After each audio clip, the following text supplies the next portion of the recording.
All right, we're gonna keep this real simple. Now, early game, very clear. Hit the enemies, get some echoes, equip them. As time goes on, you're gonna need to do a little bit better than that. So I'm here to give you 5 pieces of advice that'll help you do a little bit better than that. First thing I want to do is kind of just go over echoes really quickly with you guys to kind of make it make sense so you can use your own logic and reasoning to determine how you want to play. At the end of the day, this game is for you. This game is not for me. It's not for the company. It's for you. So I want you to enjoy it how you want to. And with that being said, there's different ways to enjoy it. For example, I love this character, Yan Wu. I actually am making a guide about him. If you want to check that out, feel free to check it out. But this guy is a defense scaling unit. Now, as you may know right now, echoes, they have sonora effects. Not sonora, that's the wrong word. What am I thinking right now? Sonata effects. The sonata effects, you really determine how you want to build them. Unfortunately, there's no defense one. There's no defense sonata effect, and my character scales off defense. So what I'm doing is I'm doing the 2-piece of the Moonlight, which gives energy regen, and then the Void one, which is the electro damage. Because I have electro build on him, that's kind of the move I'm going for. The really with echoes right now, you just kind of want to go for the 2-piece sets. I got a 2-piece of this and a 2-piece of that. Simple enough. Getting a full 5-piece set, it's going to rotate so much. It's going to be hard to sustain and keep up. And even more than that, how you play, being good at the game, the mechanics is more important than having really good echoes. With that being said, you don't want to invest in echoes too much right now. Echoes, they're going to rotate in, they're going to rotate out, and as time goes on, you're going to get a lot more echoes. Literally, they just drop from killing enemies. You can just farm artifacts from killing enemies in the game, and that is something that you don't really see in gacha games at all. That's going to actually change the flow of this a lot. So people are just going to be grinding this out nonstop, because as you catch different ones, obviously, these are all the different types of echoes you can catch. There's 208. As you catch them and get up to the highest level, your rarity of drop rate increases. Let me move my camera so you can see a little bit better. A rank I'm at right now, I'm at rank 7. The best I can get is a 3-star.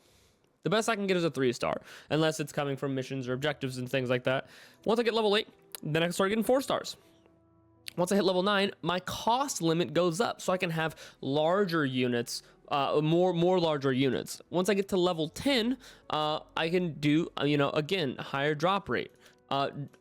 Base drop rate for them to drop. You can get more. Now, once you hit level 10, you're going to reach the highest drop rate. So you're going to start getting a lot of these in, and then you can kind of start pseudo keeping pieces. But again, I wouldn't worry about it until we hit at least level 15 on your data bank, which you can just grind out as much as you want. You can just go catch as many pieces, many people as you want, or as many echoes as you like. People, don't catch people. This is not Power World. We're not doing that again. Go catch as many echoes as you like, because you literally are not capped on it. You can just go catch them, which is really, really awesome. But like I said, once you get up to level 20, 80% of the drops are gonna be 5 stars, and that is crazy because there's a 20% base drop rate. All the enemies you kill just might become an echo. So really, really cool stuff there. Do not worry about it right now. Early game, don't worry about it right now. Put a 2-piece on your unit and move on. Now, only thing else I do want to say, something that I found really useful early game, is using when you on your echoes, use a boss echo as your main echo. So this is the Tempest Memphis. Love that. Tempest Memphis. Rhymes. Let me move my camera back. This is the Tempest Memphis.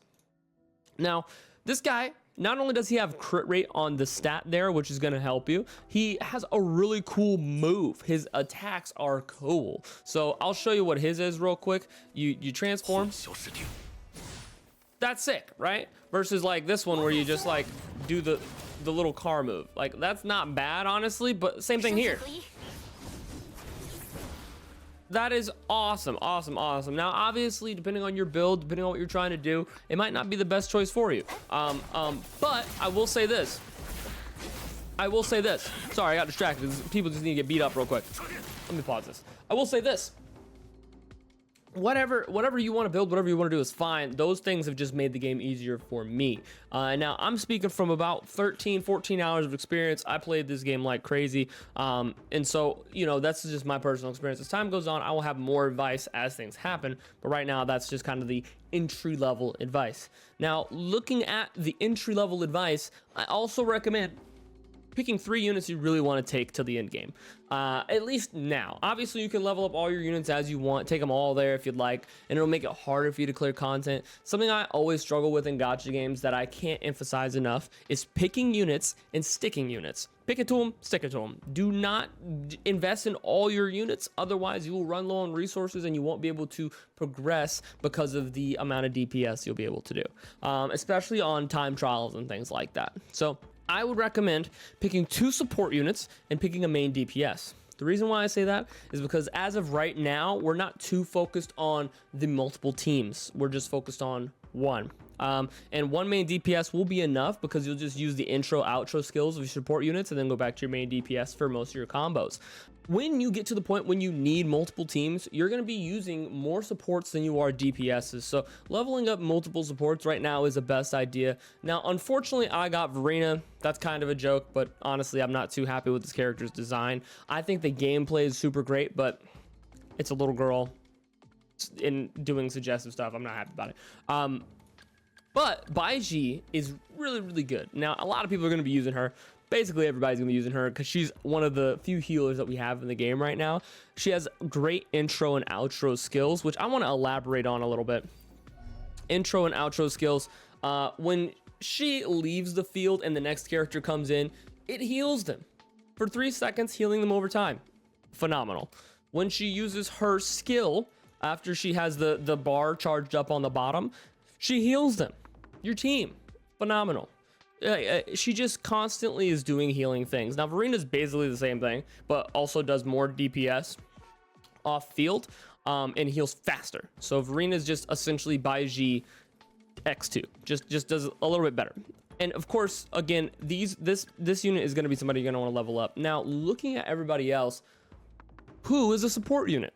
If you look at all these units, they kind of just feel like main DPSs. Like, they kind of just feel like DPSs. But one thing I will say is a sub DPS kind of falls in the category of a support unit. For example, Yang, when you use her, she can just come in, drop her abilities, and then leave. So you could just focus on leveling up her abilities versus leveling her up as a whole. Or you could even transfer into a main DPS if you need an elemental advantage of some kind in the future. So that's something to keep in mind. You could make a sub DPS that also doubles as a main DPS. And you could even do 2 main DPSs, which really is just 2 sub DPSs if you think about it. I don't think that it's called a main DPS if you have 2 of them. It's a sub. They're both subbing out for each other. So, personal opinion. And then same thing for this guy here. You could just come in, drop his ability, head out. You know what I mean? Pretty simple. Intro and outro skills provide the ability to make everybody support in one way or another. But this guy specifically is why I'm building him, is he has an off-field effect, which you might have noticed. I have up right now, that little lightning orb pillar, it stays there and it provides lightning damage. So even if I have a true main DPS build, that is really great. And plus, he's actually super sick. So once I'm charged up, he attacks super fast, he punches and kicks a whole bunch. That's just my type of unit. He's really fun to use. He is super, super fun to use. I'm loving him. I'm loving him. But again, main DPS to 2 supports. Professional advice right there. Professional advice.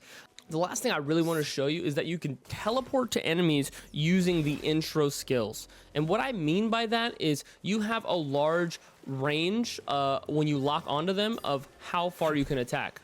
Oh, little boss fight. Let me see if I can show you what I mean on this enemy right here, though. Right? This wolf. Come on, attack me. Oh yeah, I can do it over here. See how far away I am? Watch this. I just teleport way over there. That is so good. When you're fighting enemies like the Crownless or anybody else that has like attacks where they fly away, and then when they're done with their attack, they're really far away from you, you could just teleport over to them. That is so awesome. So don't forget you can do that, especially when you're doing the tower, the timing events. That'll help you by far. That'll save you multiple seconds. That might even save you minutes in the trials. Not even gonna lie. Not even gonna lie. And then the last thing I want to leave you guys with is kind of ways to level up if you value progressing fast. People know about the events. There is events. If this is a unit that you're interested in and this is a unit that you want to level up, save your Glacio stuff. save your things for her, so when you get her, you can put all of your investment in her if that's a unit you want to use. Never feel like you have to level stuff up right now, but never feel like you have to wait. This guy, you're gonna get a copy of him when you clear these stable zones. I'm almost done with the last one. I just wanted to get a little bit stronger so I can clear with 3 stars. But yeah, no, never feel like you have to progress in any sort of way. Do all of these things. Do them all. Do them all. These are all valuable resources. As time goes on, these are going to be less valuable. Like, these blue ones aren't going to be as valuable. So do them all right now. Try out the characters. See if that's a character you want to use.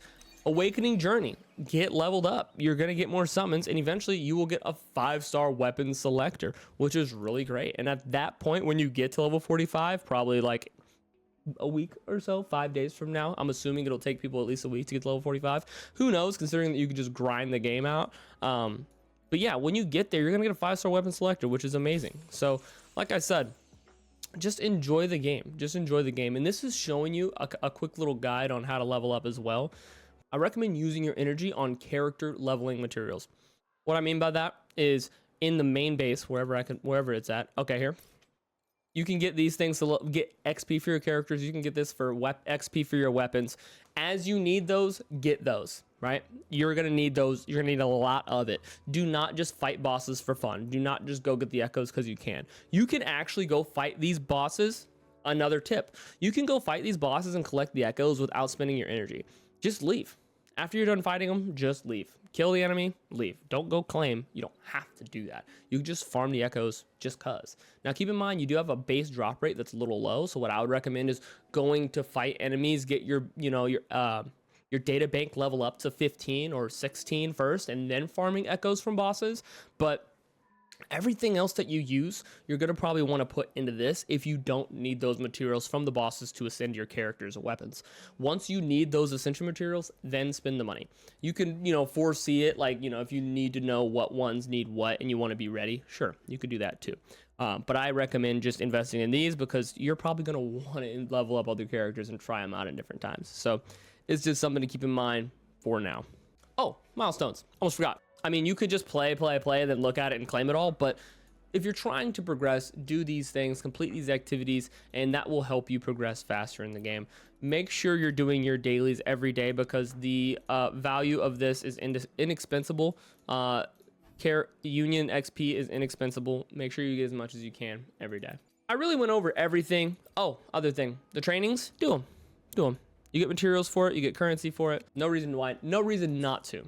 I hope you enjoyed the video. I kind of wanted to make a little bit of a comprehensive guide on some things that I recommend you look at earlier in the game, so that way you know what you're doing and you can make decisions empowered with knowledge and value. I'm just kidding. But seriously, if you have any questions, let me know down below. Let me know what you think of the video, or if you have any advice, or if I'm wrong about any of this stuff, just tell me. I would love to know. If you enjoyed the video, leave a like. If you like me, subscribe. But until next time, I love you guys. I'm out. Peace.